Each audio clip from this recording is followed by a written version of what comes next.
Question देख लेते हैं। इंपॉर्टेंट क्वेश्चन है। क्या बोल रहा है पहला क्वेश्चन?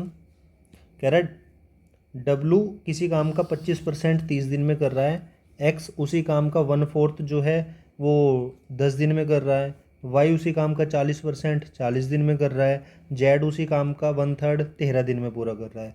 बाद में कह रहा है कौन सबसे पहले काम को ख़त्म कर सकता है। ठीक है, तो सोल्व करते हैं। डब्लू 25% कर रहा है, फ्रैक्शन में कन्वर्ट करते हैं, यानी कि 1/4 काम को कितने दिन में कर रहा है? 30 डेज में। तो पूरा काम 120 दिन में डब्लू ने पूरा करा। ठीक है, एक्स 1/4 कर रहा है कितने दिन में? 10 दिन में। तो पूरा काम करने में उसको 40 दिन लगे, ये मल्टीप्लाई हो गए यहाँ पे।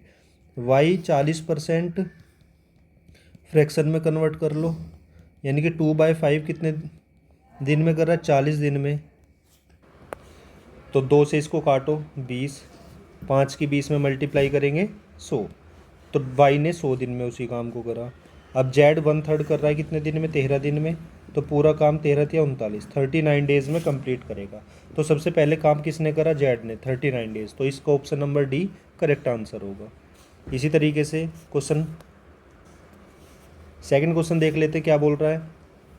पी की जो एफिशिएंसी है, मतलब अगर ये बोल रहा है P work thrice as fast as Q, यानी कि पी की एफिशिएंसी जो है वो क्यू से 3 गुना है।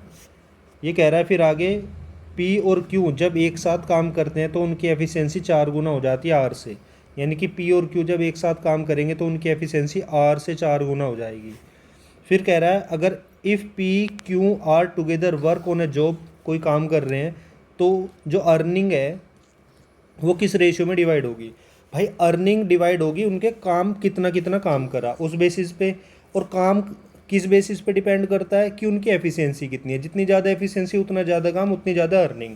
तो सबकी एफिशिएंसी दे रखी है, इसी से ही हम अर्निंग निकाल लेंगे। ठीक है, तो P = 3Q है। ये देखो P की वैल्यू मैं यहाँ पे रखता हूँ। ठीक है, सबको क्यू से कंपेयर कर लेंगे। ठीक है, P की वैल्यू 3Q यहाँ पर रखो, प्लस Q = 4R।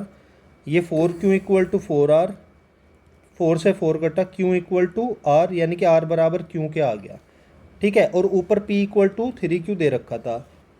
अब क्या करो, रेशो निकाल लो, P ratio Q ratio R निकाल लो। P की वैल्यू कितनी है? 3Q के बराबर है, रखो।